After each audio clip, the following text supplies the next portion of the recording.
ನಮಸ್ಕಾರ ವೀಕ್ಷಕರೇ ರಾಷ್ಟ್ರೀಯವಾಗಿ ಪಾಕಿಸ್ತಾನ ಭಾರತ ಸಂಭಾವ್ಯ ಯುದ್ಧದ ಬಗ್ಗೆ ಚರ್ಚೆ ನಡೀತಾ ಇದೆ. ಇತ್ತ ಅದರ ಬೆನ್ನಲ್ಲೇ ರಾಜ್ಯ ರಾಜಕಾರಣದಲ್ಲಿ ಸಿಎಂ ಬದಲಾವಣೆ ಬಗ್ಗೆ ಭಾರಿ ಚರ್ಚೆಗಳು ನಡೀತಾ ಇದೆ. ಸದ್ಯದಲ್ಲೇ ಕಾಂಗ್ರೆಸ್ನಲ್ಲಿ ಭಾರಿ ಅಲ್ಲೋಲ ಕಲ್ಲೋಲ ಸೃಷ್ಟಿಯಾಗೋದಕ್ಕೆ ವೇದಿಕೆ ಸಜ್ಜಾಗ್ತಾ ಇದೆ. ವಿಪಕ್ಷದಿಂದ ಹಿಡಿದು ರಾಜಕೀಯ ಪಂಡಿತರು ಲೆಕ್ಕಾಚಾರವನ್ನು ಹಾಕ್ಕೊಳ್ತಿದ್ದಾರೆ. ಇನ್ನು ಎಲ್ಲವೂ ತಣ್ಣಗಾಗ್ತಿದೆ ಅಂದುಕೊಳ್ಳುವಷ್ಟರಲ್ಲಿ ಹಲವರು ಸಿಎಂ ರೇಸ್ನಲ್ಲಿ ಕಾಣಿಸ್ಕೊಳ್ತಾ ಇದ್ದಾರೆ. ಕಾರಣ ಪವರ್ ಶೇರಿಂಗ್ ವಿಚಾರ ಮತ್ತೆ ಮುನ್ನೆಲೆಗೆ ಬಂದಿದೆ. ಸದ್ದಿಲ್ಲದೆ ಕಾಂಗ್ರೆಸ್ನ ಒಬ್ಬ ಹಿರಿಯ ಪ್ರಮುಖ ನಾಯಕರು ಸಿಎಂ ರೇಸ್ನಲ್ಲಿ ಟಾಪ್ಗೆ ಬಂದು ಕುಳಿತುಕೊಂಡಿದ್ದಾರೆ. ಅವರ ಜೊತೆಗೆ ಹಲವರು ಈಗ ಸಿದ್ದರಾಮಯ್ಯ ಅವರಿಗೆ ಭಾರಿ ಪೈಪೋಟಿ ಕೊಡ್ತಾ ಇರುವಂಥದ್ದು. ಕಾಂಗ್ರೆಸ್ನಲ್ಲಿ ಒಂದು ದೊಡ್ಡ ಸಂಚಲನ ಸೃಷ್ಟಿಯಾಗೋದು ಫಿಕ್ಸ್ ಅಂತ ಹೇಳ್ಬೋದು. ಮತ್ತೊಂದು ಕಡೆ ಈಗಾಗಲೇ ಡಿ ಕೆ ಶಿವಕುಮಾರ್ ಸಿದ್ದರಾಮಯ್ಯ ಅವರ ಮಧ್ಯೆ ಸಿಎಂ ಕುರ್ಚಿಗಾಗಿ ಭಾರಿ ಜಿದ್ದಾಜಿದ್ದಿ ನಡೀತಾ ಇದೆ. ಇದೆಲ್ಲದರ ಮಧ್ಯೆ ಇದೀಗ ಹಾಲು ಮತದ ಗೊರವಯ್ಯ ಒಂದು ಶಾಕಿಂಗ್ ಕಾರಣಿಕ ಭವಿಷ್ಯವನ್ನು ನುಡಿದಿದ್ದಾರೆ. ಅದು ಮುಖ್ಯಮಂತ್ರಿ ಕುರ್ಚಿ ಬಗ್ಗೆ, ಮುಂದಿನ ಮುಖ್ಯಮಂತ್ರಿ ಯಾರಾಗ್ತಾರೆ ಅನ್ನೋ ಬಗ್ಗೆ.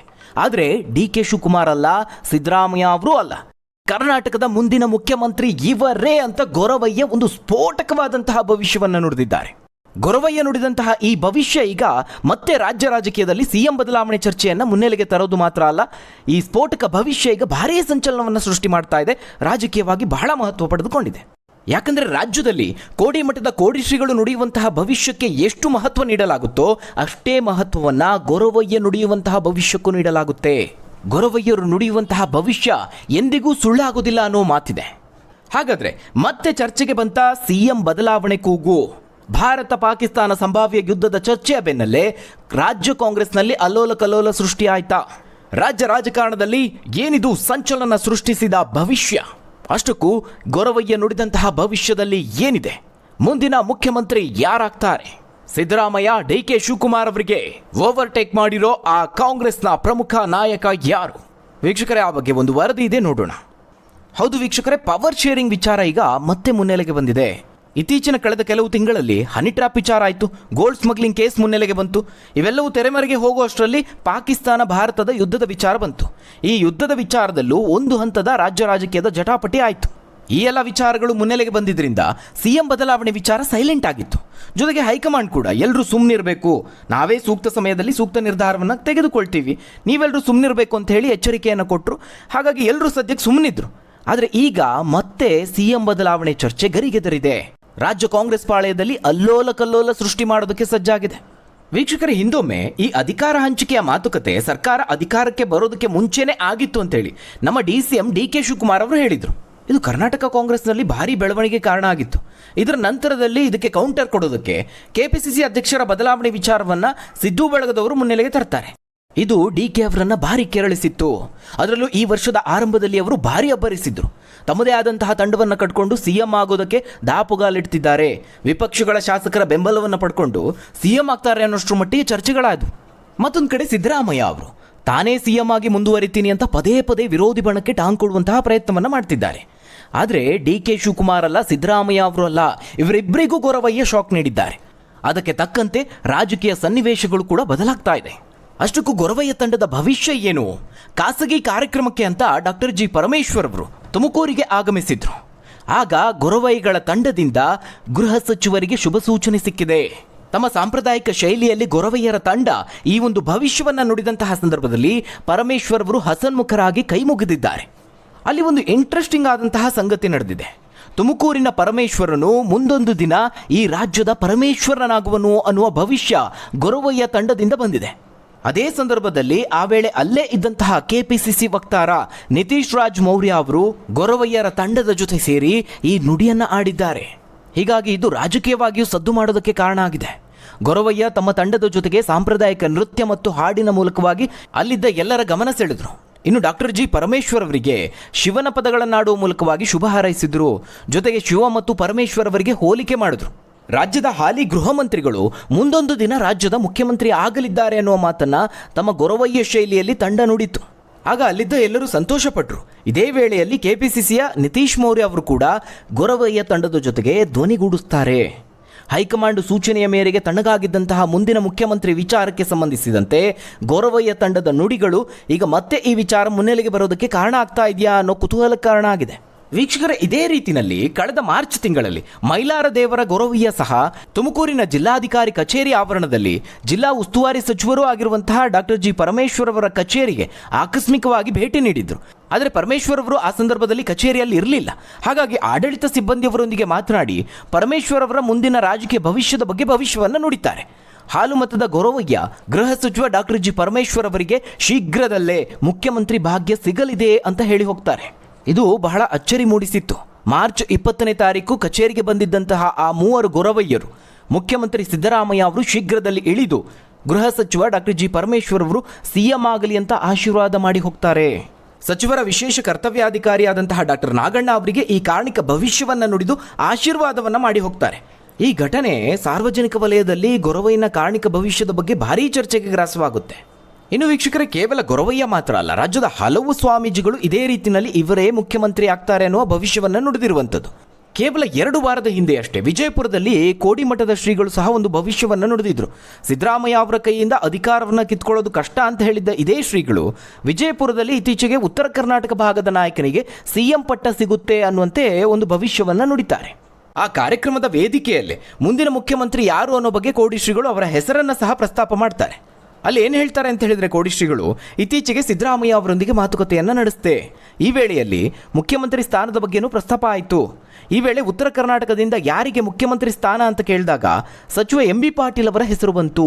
MB ಪಾಟೀಲ್ ಅವರು ತುಂಬ ಒಳ್ಳೆಯ ಕೆಲಸಗಳನ್ನು ಮಾಡ್ಕೊಂಡು ಬಂದಿದ್ದಾರೆ, ಅವರಿಗೆ ಮುಖ್ಯಮಂತ್ರಿ ಆಗುವ ಯೋಗ ಇದೆ ಅಂತ ಕೋಡಿ ಶ್ರೀಗಳು ಹೇಳ್ತಾರೆ. ವೀಕ್ಷಕರೇ, ಇವೆಲ್ಲವೂ ಜ್ಯೋತಿಷ್ಯ ಭವಿಷ್ಯದ ವಿಚಾರ. ಆದರೆ ಇನ್ನು ರಾಜಕೀಯವಾಗಿ ಹಲವರು ಈಗ ಸಿಎಂ ರೇಸ್ನಲ್ಲಿ ಕಾಣಿಸ್ಕೊಳ್ತಾ ಇದ್ದಾರೆ. ಕಾಂಗ್ರೆಸ್ ಮುಂದೆ ಈಗ ಹಲವಾರು ಆಯ್ಕೆಗಳಿದೆ. ನವೆಂಬರ್ಗೆ ಕೇವಲ 5 ತಿಂಗಳು ಬಾಕಿ ಇರುವಂಥದ್ದು. ಅಷ್ಟರೊಳಗೆ ರಾಜ್ಯ ಕಾಂಗ್ರೆಸ್ನಲ್ಲಿ ಭಾರೀ ಅಲ್ಲೋಲ ಕಲ್ಲೋಲ ಆಗುತ್ತೆ ಅನ್ನೋ ಚರ್ಚೆ ನಡೀತಾ ಇದೆ. ಈಗ ಕಾಂಗ್ರೆಸ್ ಹೈಕಮಾಂಡ್ ಮುಂದೆ ಯಾವೆಲ್ಲ ಆಯ್ಕೆಗಳಿದೆ ಅನ್ನೋದನ್ನು ನೋಡೋದಾದ್ರೆ ಅದು ಮೊದಲನೇದಾಗಿ ಕಾಣಿಸ್ಕೊಳ್ಳೋದೇ ಸಿದ್ದರಾಮಯ್ಯ ಅವರನ್ನು ಮುಂದುವರೆಸೋ ಬಗ್ಗೆ. ಈಗಾಗಲೇ ಸಿಎಂ ಸಿದ್ದರಾಮಯ್ಯ ಅವರು ತಮ್ಮ ಆಪ್ತರ ಬಳಿ ಹೇಳಿಕೊಂಡಂತೆ ಸಿಎಂ ಸ್ಥಾನಕ್ಕೆ ಮುಂದಿನ ನವೆಂಬರ್ ಹೊತ್ತಿಗೆ ರಾಜೀನಾಮೆಯನ್ನು ಕೊಡ್ತಾರೆ. ಆದರೆ ಮುಂದಿನ ರಾಜಕೀಯ ಬೆಳವಣಿಗೆಗಳು ತಮ್ಮ ಹಿತ, ಪಕ್ಷದ ಹಿಡಿತವನ್ನು ನೋಡಿಕೊಂಡು ಅಂತಿಮ ನಿರ್ಧಾರವನ್ನು ಪ್ರಕಟಿಸ್ತಾರೆ ಅನ್ನೋದು ಸುದ್ದಿ. ಇಲ್ಲಿ ಸಿದ್ದರಾಮಯ್ಯ ಅವರ ಇಂಟ್ರೆಸ್ಟ್ ಇರೋದು ದಲಿತರೊಬ್ಬರನ್ನು ಸಿಎಂ ಮಾಡಬೇಕು ಅಂತ. DK ಶಿವಕುಮಾರ್ ಅವರಿಗೆ ಅಧಿಕಾರವನ್ನು ಬಿಟ್ಕೊಡ್ತಾರೆ ಅನ್ನೋ ರೀತಿಯಲ್ಲಿ ಕಾಣಿಸ್ತಾ ಇಲ್ಲ. ಯಾಕಂದರೆ ಅವರ ಈ ಹಿಂದಿನ ಮುಖ್ಯಮಂತ್ರಿ ಅವಧಿಯಲ್ಲೂ ಕೂಡ ಮೊದಲ 2.5 ವರ್ಷ DK ಅವರನ್ನು ಅಧಿಕಾರದಿಂದಲೇ ದೂರ ಇರಿಸಿದ್ರು. ಪ್ರಮುಖವಾಗಿ DK ಅವರ ನಡವಳಿಕೆ ಬಗ್ಗೆ ಸಿದ್ದರಾಮಯ್ಯ ಅವರಿಗೆ ಅವರ ಬೆಂಬಲಿಗರಿಗೆ ಬೇಸರ ಇದೆ. ಇದೇ ಕಾರಣಕ್ಕೆ DK ಅವರನ್ನು ಸಿದ್ದು ಬೆಂಬಲಿಗರು ವಿರೋಧ ಮಾಡ್ತಾರೆ. ಹೀಗಾಗಿ ಈ 2ನೇ ಆಯ್ಕೆ ಅಂತ ಬಂದಾಗ, ದಲಿತರೊಬ್ಬರು ಸಿಎಂ ಮಾಡಬೇಕು ಅಂತ ಬಂದಾಗ ಅಲ್ಲಿಯೂ ಸಹ ಹಲವು ಆಯ್ಕೆಗಳಿದೆ. ಭಿನ್ನಮತ ಸ್ಫೋಟಿಸುವಂತಹ ಸಾಧ್ಯತೆಗಳು ಹೆಚ್ಚಾಗಿದೆ. ಈ ಕಾರಣಕ್ಕಾಗಿ ಅಲ್ಲಿ ಒಂದು ಪ್ಲಾನ್ ಮಾಡಿದ್ರೆ ಹೈಕಮಾಂಡ್ ಮಲ್ಲಿಕಾರ್ಜುನ ಖರ್ಗೆ ಅವರನ್ನು ತಂದು ನಿಲ್ಲಿಸ್ತಾರೆ. ಸಹಜವಾಗಿಯೇ ಖರ್ಗೆ ಅವರಿಗೆ ಸಿಎಂ ಆಗಬೇಕು ಅನ್ನೋ ಆಕಾಂಕ್ಷೆ ಇದೆ. ಸೋನಿಯಾ ಗಾಂಧಿ ಅವರೇ ಸೂಚನೆ ನೀಡಿದ್ರೆ ಅವರು ಸಿಎಂ ಸ್ಥಾನವನ್ನು ಒಪ್ಪಿಕೊಳ್ಬೇಕಾಗುತ್ತೆ. ಹಾಗೇನಾದರೂ ಒಪ್ಪಿದ್ರೆ ರಾಜ್ಯದಲ್ಲಿ ಪಕ್ಷಕ್ಕೆ ಎದುರಾಗುವಂತಹ ಭಿನ್ನಮತದ ಕಂಟಕ ಕೂಡ ಕಡಿಮೆ ಆಗುತ್ತೆ. ಯಾಕಂದರೆ ಉಳಿದವರಿಗೆ ಖರ್ಗೆ ಅವರನ್ನು ಅಷ್ಟು ಬಲವಾಗಿ ವಿರೋಧ ಮಾಡೋದಕ್ಕೆ ಸಾಧ್ಯ ಆಗೋದಿಲ್ಲ. ಇನ್ನು 3ನೇ ಆಯ್ಕೆ DK ಶಿವಕುಮಾರ್ ಅವರು. ಅವಕಾಶ ಸಿಕ್ಕಾಗೆಲ್ಲ ಪಕ್ಷದ ನಾಯಕರಿಗೆ ಸಿಎಂ ಹುದ್ದೆ ಬಗ್ಗೆ ಅವರು ನೆನಪು ಮಾಡ್ತಾನೆ ಬಂದಿದ್ದಾರೆ. ರಾಹುಲ್ ಅವರಿಗಾಗಿರಬಹುದು, ಸೋನಿಯಾ ಅವರಿಗಾಗಿರಬಹುದು, ಬಹಳ ಹತ್ತಿರದ ನಂಟನ್ನು ಹೊಂದಿದ್ದಾರೆ. ಇನ್ನು ಹೈಕಮಾಂಡ್ಗೂ DK ಅವರ ಮೇಲೆ ಒಲವಿದೆ. ಸದ್ಯ ಅವರು ರಾಜ್ಯದಲ್ಲಿ ಪಕ್ಷದ ಅಧ್ಯಕ್ಷರಾಗಿರುವಂಥವರು, ಕಷ್ಟಕಾಲದಲ್ಲಿ ಪಕ್ಷದ ಕೈ ಹಿಡಿದವರು ಅನ್ನೋ ಅನುಕಂಪ ಇದೆ. ಹೈಕಮಾಂಡ್ಗೆ ಅವರ ಮೇಲೆ ಒಲವಿದ್ರೂ ರಾಜ್ಯ ರಾಜಕೀಯದ ಲೆಕ್ಕಾಚಾರಗಳು ಅಷ್ಟು ಸುಲಭ ಇಲ್ಲ. ಒಂದು ವೇಳೆ ಖರ್ಗೆ ಅವರೇನಾದರೂ ರಾಜ್ಯ ರಾಜಕಾರಣಕ್ಕೆ ಎಂಟ್ರಿ ಆದರೆ DK ಶಿವಕುಮಾರ್ ಅವರು DCM ಆಗಿನೇ ಮುಂದುವರಿಬೇಕಾಗುತ್ತೆ. ಅದು ಹೈಕಮಾಂಡ್ಗೂ ಅನಿವಾರ್ಯ ಆಗುತ್ತೆ. ಇನ್ನು ವೀಕ್ಷಕರೇ, 4ನೇ ಆಯ್ಕೆಗೆ ಬಂದರೆ, ಒಂದು ವೇಳೆ ಖರ್ಗೆ ಅವರು ಬರೋದಿಲ್ಲ ಅನ್ನೋ ಸೂಚನೆ ಸಿಕ್ಕಿದ್ರೆ ಸಿಎಂ ಸ್ಥಾನ ಬದಲಾಗಲೇಬೇಕು ಅನ್ನುವಂತಹ ನಿರ್ದೇಶನ ಹೈಕಮಾಂಡ್ನಿಂದಲೇ ಬಂತು ಅಂತ ಹೇಳಿದ್ರೆ ಆಗ ಸಿದ್ದರಾಮಯ್ಯ ಅವರು ಪರಿಶಿಷ್ಟ ಜಾತಿ ಪಂಗಡದ ವ್ಯಕ್ತಿಯನ್ನೇ ಆಯ್ಕೆ ಮಾಡಿಕೊಳ್ಳುವಂತಹ ಸಾಧ್ಯತೆ ಹೆಚ್ಚು. ಅದರಲ್ಲಿ 2 ಪ್ರಮುಖ ಹೆಸರುಗಳು ಕಾಣಿಸ್ಕೊಳ್ಳುತ್ತೆ.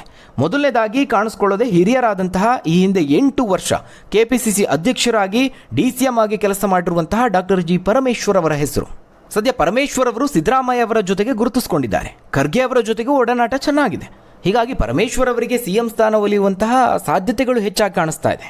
ಒಂದು ವೇಳೆ ಇವರಲ್ಲ ಅಂತ ಹೇಳಿದ್ರೆ, ಬಹಳ ಲೀಸ್ಟ್ ಸಾಧ್ಯತೆ ಅಂತ ಹೇಳಿದ್ರೆ ಅದು ಸಿದ್ದರಾಮಯ್ಯ ಅವರ ಪರಮಾಪ್ತರಾಗಿರುವಂತಹ ಸತೀಶ್ ಜಾರಕಿಹೊಳಿ ಅವರ ಹೆಸರನ್ನು ಪರಿಗಣನೆ ಮಾಡಬಹುದು. ಅಲ್ಲಿ ಸತೀಶ್ ಜಾರಕಿಹೊಳಿ ಅವರು ಉತ್ತರ ಕರ್ನಾಟಕದವರು ಅನ್ನೋದು ಮತ್ತೊಂದು ಕಾರಣ ಸಿಗುತ್ತೆ. ಆದರೆ ಸತೀಶ್ ಜಾರಕಿಹೊಳಿ ಅವರ ಹೆಸರನ್ನು ತೆಗೆದುಕೊಳ್ಳುವಂತಹ ಸಾಧ್ಯತೆ ಬಹಳ ಕಡಿಮೆ ಇದೆ. ಆದರೆ DCM ಸ್ಥಾನಕ್ಕೆ ಅಥವಾ KPCC ಅಧ್ಯಕ್ಷ ಸ್ಥಾನಕ್ಕೆ ಪ್ರಬಲ ಆಕಾಂಕ್ಷಿ ಅಂತ ಹೇಳ್ಬೋದು. ಇನ್ನು ವೀಕ್ಷಕರೇ, 5ನೇ ಆಯ್ಕೆ ವಿಚಾರಕ್ಕೆ ಬಂದರೆ, ಕಾಂಗ್ರೆಸ್ನಲ್ಲಿ ಲಿಂಗಾಯತರನ್ನು ಕಡೆಗಣಿಸಿದ್ದಾರೆ ಅನ್ನುವ ಆರೋಪ ಇದೆ. ಅದು ಮಾತ್ರ ಅಲ್ಲ, ರಾಜ್ಯದಲ್ಲಿ ಸದ್ಯ ಏನು ಆಯ್ಕೆ ಆಗಿದ್ದಾರೆ ಶಾಸಕರುಗಳು, ಲಿಂಗಾಯತ ಸಮಾಜಕ್ಕೆ ಸೇರಿದಂತಹ ದೊಡ್ಡ ಮಟ್ಟದ ಶಾಸಕರ ಸಂಖ್ಯೆ ಇದೆ. ಪ್ರಮುಖವಾಗಿ 3.5 ದಶಕದ ಹಿಂದೆ ವೀರೇಂದ್ರ ಪಾಟೀಲ್ ಅವರನ್ನ ಯಾವಾಗ ಸಿಎಂ ಸ್ಥಾನದಿಂದ ಕೆಳಗಿಳಿಸಿದ್ರೋ ಆನಂತರದಲ್ಲಿ ಲಿಂಗಾಯತರಿಗೆ ಕಾಂಗ್ರೆಸ್ ಅವಕಾಶ ಮಾಡಿಕೊಟ್ಟಿಲ್ಲ ಅನ್ನೋ ಅಸಮಾಧಾನ ದೊಡ್ಡ ಮಟ್ಟದಲ್ಲಿದೆ. ಈ ಅಂಶನೂ ಸಹ ಪರಿಗಣನೆಗೆ ಬರುವಂತಹ ಸಾಧ್ಯತೆ ದಟ್ಟವಾಗಿದೆ. ಆಗ ಸಿದ್ದರಾಮಯ್ಯ ಅವರ ಆಯ್ಕೆ ಏನಾಗಿರುತ್ತೆ ಅಂತ ಹೇಳಿದ್ರೆ, ತಮಗೆ ಆಪ್ತರಾಗಿರುವಂತಹ ಹಾಗೆ ಪಕ್ಷ ಮಟ್ಟದಲ್ಲೂ ಬಹಳ ಉತ್ತಮವಾದಂತಹ ಸಂಬಂಧ ಹೊಂದಿರುವ MB ಪಾಟೀಲ್ ಅವರ ಹೆಸರನ್ನು ಪರಿಗಣನೆಗೆ ತೆಗೆದುಕೊಳ್ಳಬಹುದು. ಈ ಎಲ್ಲ ಆಯ್ಕೆಗಳಿರೋದ್ರಿಂದಲೇ ಸಿದ್ದರಾಮಯ್ಯ ಅವರು ಮುಂದುವರಿತಾರಾ ಅಥವಾ DK ಶಿವಕುಮಾರ್ ಅವರಿಗೆ ಅಧಿಕಾರ ಹಸ್ತಾಂತರ ಮಾಡ್ತಾರಾ ಅಥವಾ ಪರಮೇಶ್ವರೋ, ಸತೀಶ್ ಜಾರಕಿಹೊಳಿ ಅವರೋ, MB ಪಾಟೀಲೋ ಇವರಲ್ಲಿ ಯಾರಿಗಾದರೂ ಅವಕಾಶ ಸಿಗುತ್ತಾ ಅನ್ನೋ ಲೆಕ್ಕಾಚಾರಗಳು ಭಾರೀ ಕುತೂಹಲವನ್ನು ಮೂಡಿಸ್ತಾ ಇದೆ. ಆದರೆ ಇದರ ಅಂತಿಮ ನಿರ್ಧಾರವನ್ನು ತೆಗೆದುಕೊಳ್ಳೋದು ಹೈಕಮಾಂಡ್, ಅದರಲ್ಲೂ ಪ್ರಮುಖವಾಗಿ AICC ಅಧ್ಯಕ್ಷರಾದಂತಹ ಮಲ್ಲಿಕಾರ್ಜುನ ಖರ್ಗೆ ಅವರು. ಅವರೇ ರಾಜ್ಯ ರಾಜಕಾರಣಕ್ಕೆ ಬರಬಹುದು, ಇಲ್ಲ ಬೇರೆಯವರಿಗೆ ಅವಕಾಶವನ್ನು ಮಾಡಿಕೊಡಬಹುದು. ಆದರೆ ಹೈಕಮಾಂಡ್ನ ನಿರ್ಧಾರಗಳು ಮಾತ್ರ ರಾಜ್ಯ ಕಾಂಗ್ರೆಸ್ ಪಾಳ್ಯದಲ್ಲಿ ಅಲ್ಲೋಲ ಕಲ್ಲೋಲ ಸೃಷ್ಟಿ ಮಾಡೋದಂತೂ ಸ್ಪಷ್ಟ. ಇದೆಲ್ಲದಕ್ಕೂ ಕಾರಣ ಆಗಿರೋದು ನವೆಂಬರ್ ರಾಜಕಾರಣ, ಪವರ್ ಶೇರಿಂಗ್ ವಿಚಾರ. ಹಾಗಾದರೆ ವೀಕ್ಷಕರೇ, ಈ ಬಗ್ಗೆ ನೀವೇನಂತೀರಾ? ರಾಜ್ಯದ ಮುಂದಿನ ಮುಖ್ಯಮಂತ್ರಿ ಯಾರಾಗಬಹುದು, ಯಾರಾಗಬೇಕು? ರಾಜ್ಯದ ಆಡಳಿತದ ಚುಕ್ಕಾಣಿ ಯಾರ ಕೈಗೆ ಸಿಕ್ಕರೆ ಸೂಕ್ತ? ತಪ್ಪದೆ ನಿಮ್ಮ ಅನಿಸಿಕೆ, ಅಭಿಪ್ರಾಯವನ್ನು ಕಮೆಂಟ್ ಮೂಲಕವಾಗಿ ತಿಳಿಸಿ. ಧನ್ಯವಾದಗಳು ವೀಕ್ಷಕರೇ.